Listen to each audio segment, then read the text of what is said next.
Thank you, Koi, for being with us. Yep. We'll dive right in.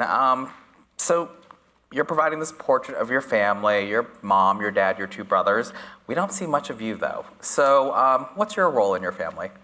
I guess I'm the storyteller. Now that my grandma's passed away, I think that I took on the role of the person who collects stories, and I'm blessed to be in a place where I'm allowed to tell that story to lots of folks, and so that I think that is definitely my role in my family, other than being a headache. And the jokester.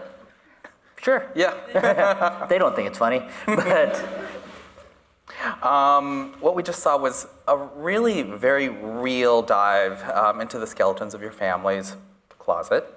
And simultaneously, you've been public about how much easier it is for you to make a joke than to be real. What made you want to make what I think is a very real and honest film? I don't recall ever saying that I prefer telling a joke than saying something real. I always feel like, as an artist, I tend to make lots of jokes to cover up the fact that I'm going to hit you with something real. If that makes sense. I try to unarm you before I sucker punch you in the gut. Yeah.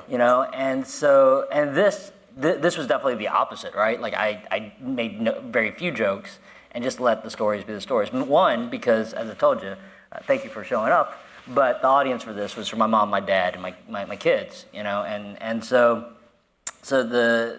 honestly, I just they sat there and they listened to each other in a way that was helpful and in ways that just annoyed the shit out of me.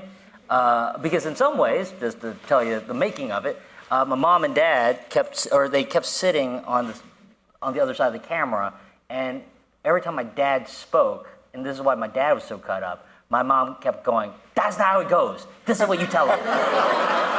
This is how the story goes." And my dad was like, okay, maybe your mom should just tell that story. I'm like, Mom wasn't even there. And so there was a lot of that. And so I could only get so much from my dad. And then likewise, when I moved my dad to the other side, I tried to interview my mom about her boyfriend. And my dad was like, "Yeah, tell me more about that." And I was like, oh, fuck, this is not going well. And so finally I had to get them away to kind of get some honest answers. And obviously, even watching it, there's things in there that I missed out on that I still got to go back and record. And then with my brother, that was literally the first time ever that story was ever told to us. We've all avoided asking about it. He also, he grew up in the 80s and 90s, so we didn't also do therapy either. So he never spoke about it at all. And so when interviewing him about it, I literally was like, "Hey, I'm going to ask you about this. You do not have to say anything. We can skip through it and we can just do the Disney version of it if you want, because I do that too." But he was actually like, "I've never had a chance to tell this to anyone, including my wife. So I would like to tell the story now on video for you." I was like, "Fine." And so I flicked on the camera and he just kind of told the story. And the truth of the matter is, this is still only maybe 40% of the story that I actually recorded. And the reason why is because I knew what my audience was his daughters, as well as my kids. And there's 60% of it that's actually too hard to hear. About some of the other deaths that happened on the boat, what he went through. And I just was like, you know what, I'm gonna just kind of cut around that for the sake of this screening for my mom and dad. But we always have this footage. If we ever want to build it all together, because your daughters are at a point where they want to hear the real nitty gritty, we can do that. But it was a process of kind of just doing something I've never done before, which was letting someone else tell these stories. I'm usually the one who hears it, and I get to make the funny version of it, and or surprise you. And here I was like, I'm not going to do that. I'm just going to let my mom and dad and my brother say it the way they experienced it, how they felt it. And it was super vulnerable, right? Because I've never done that before. But that's why the doc is what it is. Also, I don't know how to make a doc, and so it also helps that's why I just turned on the camera. I was like, okay, you're talking heads, and I'm going to put footage on top of you. I'm pretty sure that's the most boring version of this, But the truth is, the only audience I had to worry about was those 7 folks and you people. So thank you. Well, you've made a very compelling documentary. So keep at it. Yeah, right? And also, this speaks to how important it is to have these oral histories, especially when your grandmother never learned how to speak English, right? So to just get it on camera is so important. I was going to ask how the 7 people that you intended this documentary to be for, how have they received it? But they haven't seen it, right? No, Wow. not yet. Okay. Not yet. All right. How do you think they'll receive it? I don't know. We'll find out. Actually, I think my mom and dad are excited because I shared a little snippet of it on the social medias. And my mom was like, "Oh, am I famous now?" And the weird thing about it is, kinda, because of Vietgone, and there's people out there that are like, "I'm such a fan of your mom and dad." I'm like, that's fucking weird that you would say that about my mom and dad. But in a way, yeah. And so, but for her, she was like, "Oh, 200 people like that video." I was like, "Mom, there's actually more people who know your story and your skeletons than you realize. This is the one you got to curate." And I pulled out more, but she seemed to be quite tickled by it. Yeah. And my dad was like, "Why didn't you put one about me?" And I was like, "Because yours wasn't as interesting." No, that was good. The other one just felt more applicable to Poor Yellow Redneck, so that's why I shared it. Well, count me among the fans of your parents, Okay. having seen both Vietgone and Poor Yellow Redneck. In the film, your mom quotes your grandmother as saying, "When you really love me, I won't be here anymore." Is there urgency here? Yeah. I think that that's the whole reason why I started to tell these stories, right? There's a version of my life where I thought the reason why I started telling stories in the first place, my first goal when I was a kid was I wanted to tell my parents' story. That was it. I was like, I'm going to tell my story about my mom, my dad, and my grandma, and my brother. That was the goal, the ultimate goal. And then I did that as soon as I got to write plays in grad school. I did it, and I wrote Trial by Water, which was about my brother's journey to America, and it was dog shit. And then I immediately stopped writing about them. And because I thought I wasn't mature enough to tell those stories. And I thought that I would have to grow up to be at an age where I would, I'll just say it, I had to be an age where I wrote as well as David Henry Wong to be able to write the stories of my parents in a way that felt justified, to honor their stories. And then at a certain point, I saw them, I had kids, I saw them getting older, and I was like, or am I just gonna wait till they die to tell these stories? That seems like not a great way to do this. You know what, I'm just gonna tell their stories. And I'm gonna tell them the only way I know how to tell them. And in the 20 years of that journey, I had developed a style of storytelling through my theater company, Vampire Cowboys, that was irreverent. It had music and puppetry and multimedia and a lot of inappropriate jokes. And I was like, you know what, I'm just gonna tell it my way. And that is what happened. So that's how it started this journey of telling their stories over and over again. And the funny thing about it is that story, that first story, Vietgone, didn't just transform my life as a storyteller with them, it literally transformed my life. Yeah. Because before that, as my friends in this room know, I was broke as fuck. I had no money. There was a moment when I remember sitting in a cafe with one of the actors you see in there who was also going through a similar thing, and we couldn't afford the food in front of us. Mm. And I remember we both looked at each other, and I think we both decided we were going to give up. That this was it. We were done with this business because I needed to find a way to provide for my kids. And this was my last play. I wrote this thing. I was like, well, I wrote one thing. It'll get produced. That'll be it. And lo and behold, it became the thing that transformed my life. And my friend also did very well then too. And I remember literally a year later, I was on a TV show, and so was he. And we were like, remember how we were going to give up just a year ago? And it's like, it's funny how making our relationships, the things that are important to us, a priority, transformed our lives to open us up to finally doing the art we always wanted to do. And so that is actually what happened, and that when it came to that. Yeah. So I I read that your mom, this play that you referenced that you said was horrible, she said, it doesn't sound like you. Yeah. So fast forward with time and maturity, do you think your work sounds like you now? Oh yeah, the thing about that one was it was super sincere. My mom was like, that doesn't sound like you, and my response was like, how the fuck do you know how I sound like? You never read anything I've ever made. He's like, no, I don't mean that, dumb. I mean you, like you the person, don't sound like the characters on this stage. And when I go see something that you've written or made, I assume I'm going to see my kid up there. And you are a jokester, you're rude, you're irreverent, you swear a lot. I expect all those things. And I was like, oh, you want that, Mom? All right, fine. I will do that and show you how wrong you are. Yeah. And then I started Vampire Cowboys with my best friends, and it turned out she was absolutely right. Like I don't know how to make work that isn't me, and so now that's why Vietgone. There's always a point in the first 2 scenes of Vietgone where a lot of people get up and leave.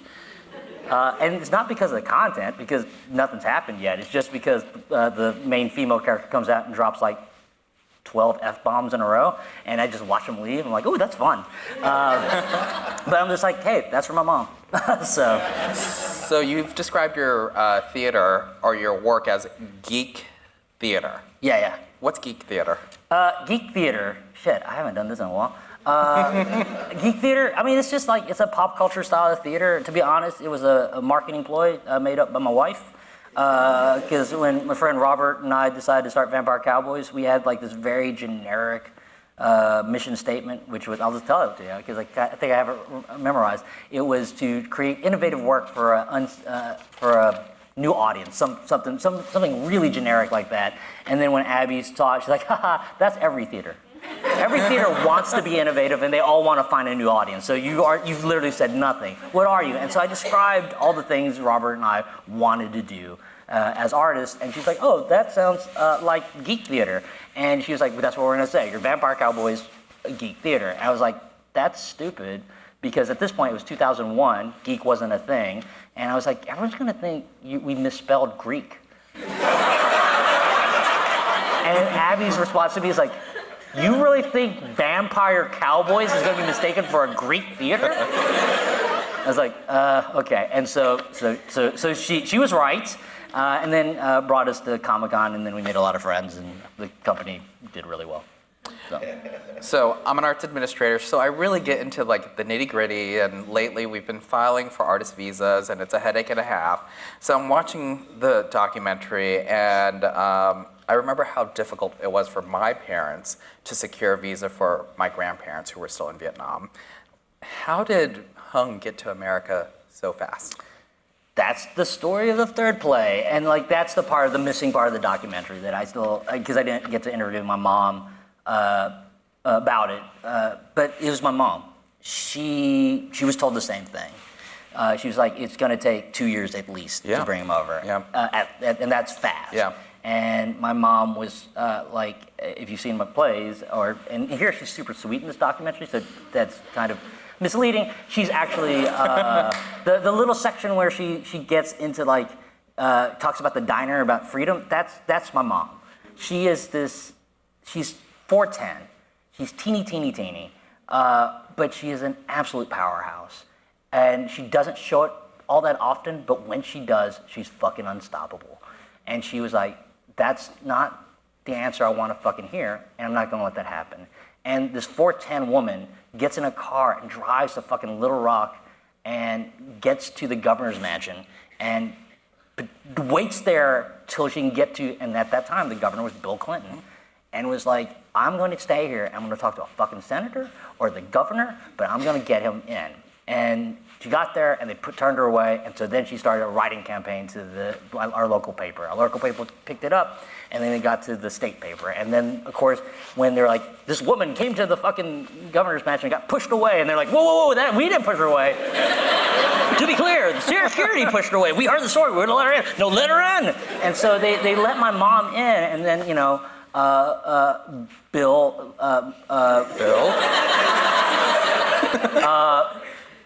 was very nice to her, and was like, okay, I hear you, and we obviously have connections to the State Department, and so then in the next 4 months, she expedited my cousin coming to America, and he arrived the day before Thanksgiving. But it was all because of that, and it became like the story of my state. That's why there's all the reporters there, and everyone. It kind of became our state's, feel-good story of the year. And also kind of lined up with the election year for Bill Clinton. So that kind of worked out too. But it became a big thing. And so that's how my mom expedited the whole thing. Well, one of the takeaways is your parents are heroes. Your grandmother is a hero. And, how does that transfer into your writing and your storytelling?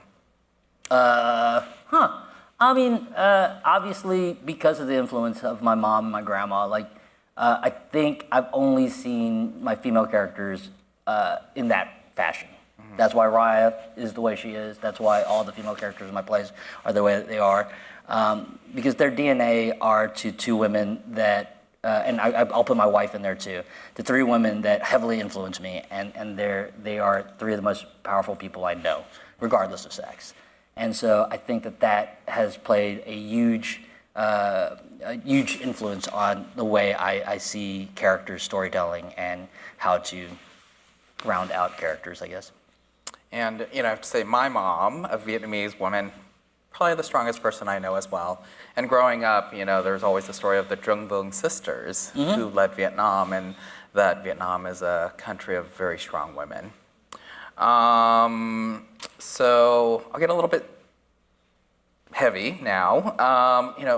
I think we are part of a lineage that has experienced so much loss and disruption and displacement. And we're sitting here right now at the Asia Society on Park Avenue on the Upper East Side of Manhattan. And sometimes I struggle with survivor's guilt or survivor's responsibility.